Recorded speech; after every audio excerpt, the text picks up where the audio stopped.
All right, it's time to connect love. Um, Probably needs more justification than everything else because it seems so far away from the topic. Indeed, it's something I've been using in every class for a while. I use it because I need something sacred that's not religious. Um, and I need it to be sacred because I need you to do the work to maintain that this is a sacred thing. And on the other side, what I'm trying to do is tear it down. And hopefully my tearing down gets you to do the work of making it more sacred so that that work becomes more evident. There's a second part here in terms of where we're going for the whole class. The whole class is based on a flip. The way that people approach so much is to see psychological and social forces as the basis of action. And part of what we're trying to do in this class is to flip that around and to see action as the basis of psychological and sociological phenomena. Now, I can't make sense of that for you entirely right now, which is why I don't talk about it as much at this point. But that's what we're doing. So, I give you an assignment to talk about love. Love is supposed to be something that motivates us, that moves us, that makes us do things. Why are you going to spend all of your time on the planet with one person? Love. Why do you go through the compromises that relationships inevitably bring?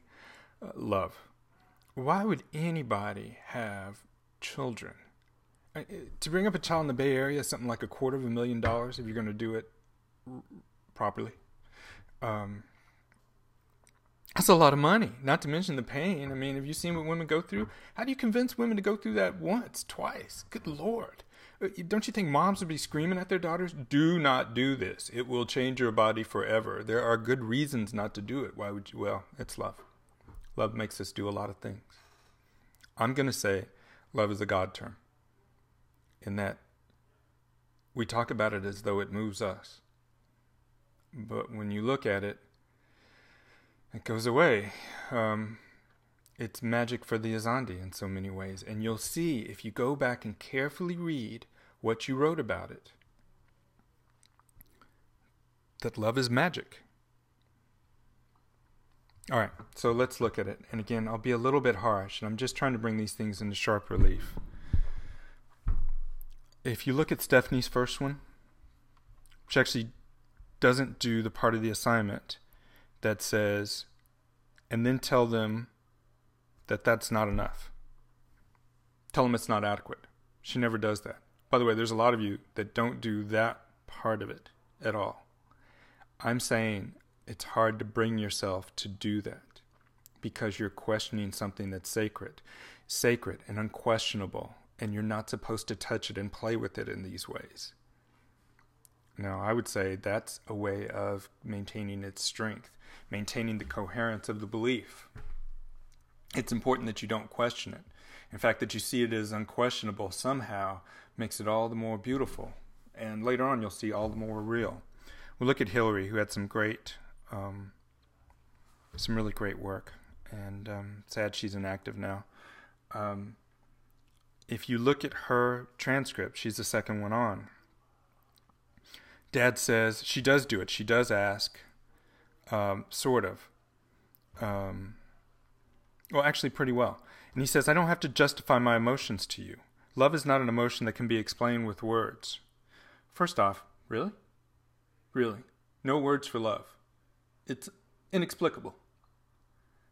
Can't contain it with the human language. Okay. How about it's not real, it's not there, the emperor has no clothes, and that's why you can't say anything about it?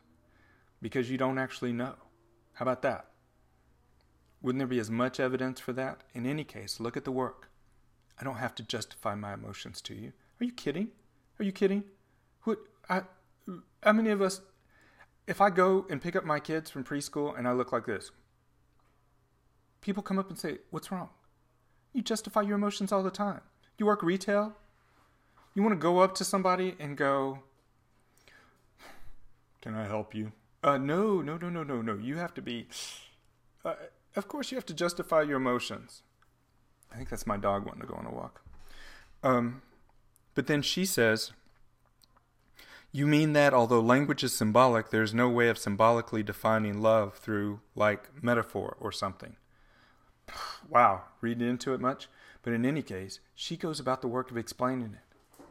She actually puts into words what he says he won't articulate. And then he says exactly, and she says, I guess I agree. Well, having said it, of course you agree. But the whole thing is not to question it too much. You can't put people on the spot. Or they can get mad at you. They can say, I don't have to justify that to you. You're just asking about love. Why can't we just talk about why we love somebody? Here's why. It's made up. It's magic. You don't question magic. You don't question God. And you're not supposed to question love. Let's keep going. So Jared talks, and one of the best things I've seen on this in years. I'd love to go into it more, but I'm worried about that. But he talks about just being uncomfortable asking anybody. And he thinks it's tied to his own situation, but I think that discomfort is all over the place in a lot of different messages. It's just hard to ask somebody, why do you love me? Can I call that odd? Just odd. Why not? You can ask him all kinds of other things. You can ask him, how do I look in this yellow shirt? He's like, well, you look a little bit like a lemon. You can ask people all kinds of things, but you can't ask them that. Okay. Why? All right, a little more. Stephanie, then in a post that actually made me write a page, I think I sent it to her. She says, but after 29 years, love is real. Wow. 29. Got to wait that long. I always look at these things cynically. It's like, okay, if you've been there 29 years, you better believe it's love. Otherwise, it's 3 decades of your life. At that point, boy, you have an interest in it being love. It better be love at that point. And then another point from Stephanie's, she brings up the idea that it's unconditional acceptance. Now, there's a couple of ways I want to talk about this. One is you're going to see, if you read through these in detail, that love, which for me is an undefinable, non-empirical phenomena, metaphysical if you like, is explained in terms of other metaphysical, unknown, undefinable words. And I would take it unconditional acceptance as one of these. Barbara brings it up a little bit later. How do you know if somebody unconditionally accepts you? Don't you have to go through the fire? Don't you have to be accused of abusing a bunch of children sexually and see if that person's still standing with you? And by the way, are you supposed to really accept any behavior that comes out of somebody you're with? I mean, whatever it was, you're supposed to accept it? That's love? Okay. All right, maybe. But now you're going to have to say what unconditional acceptance is. By the way, Stephanie also brings up an empirical point, well made. Her husband spent some time putting some things on Google Map, and she said, look, it's an empirical thing. He spent time. I agree he spent time, and I agree that putting the Google Maps thing together is a good thing. Here's what I don't know Here's what I don't know. Why is it love? I understand it's something. It's empirical, and you can see it. What I'm asking is, why is that love? Okay, a little bit more. Hillary says, love is a physiological response to stimuli. Well, that's exciting. Wow, wouldn't that be great if you said, well, why do you love me? It was like, well, I had this physiological stimulation when I saw you. It's like, ugh. I mean, actually, it's a little bit creepy. But in any case, does that mean that love comes over us and controls us? Think now about cats. Is love this thing that our bodies just become? And there's really not much we could do about it. Where you can almost be at a point where you're like, man, I can't stand that person, but my body's in complete love with them. Is it like that? Is it really a physiological stimuli? Can I ask you where the love part of your body is?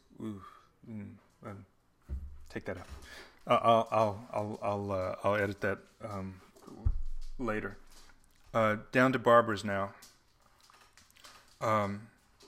There's a point in a longer post where she says, the person she's talking to says, if I have to explain, then you don't believe. And again, it's back to the justification. And now we're starting to see the techniques people use to maintain love as a sacred thing. If somebody asks you, why do you love me? You can claim that the question itself is invalid, that it's wrong. It may seem overstated to you right now to say immoral, but I don't mean it in the religious sense. Well, okay, maybe I do. I mean it in a Durkheimian sense, that you become accountable for why you are asking the question, just by virtue of having asked the question. I mean, we all see that you're causing trouble. A couple of you even mentioned, you're causing trouble, and we all know it. It's like, whenever somebody says, why do you love me? I would say the relationship's in trouble at that point, right there, and it needs to be saved, and you hope you can do something. So this is what I mean when I say it's the action that creates the metaphysical concept. Love is made sacred. It's made something, anything, but it's made sacred by virtue of the fact that if you bring it up, if you question it, you're accountable for what you're doing. And you'll find that even though in the assignment you're trying to make them explain, you're the one that has to explain. That's a technique.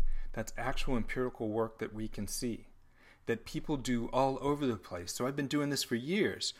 And time after time, you'll get people who will say, why are you asking me that? I don't have to justify this to you. It comes up all the time. So now we're talking about massively recurrent tools, techniques, methods that people use to maintain the sacredness of this or that. A couple more, because I'm running out of my time limit here.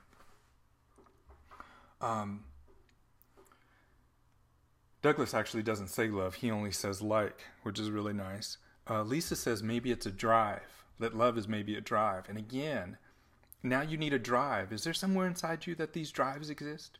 Can you take a physiology class or anatomy class and you cut open the frog and see the spine? And it's and over there are your drives. Our drives, do they exist in that sense? We've got one non-empirical thing, love, explained as another non-empirical thing. And again, now we have another technique. Again, moving things away, making somebody justify their actions, moving the definition to something else that we're pretending is real. Now we have two techniques. If we look seriously, in detail, through all the work that you guys provided here, we can find a number of techniques for maintaining love as a sacred object. Now, what does this have to do with the law? Let's see if I can get that in the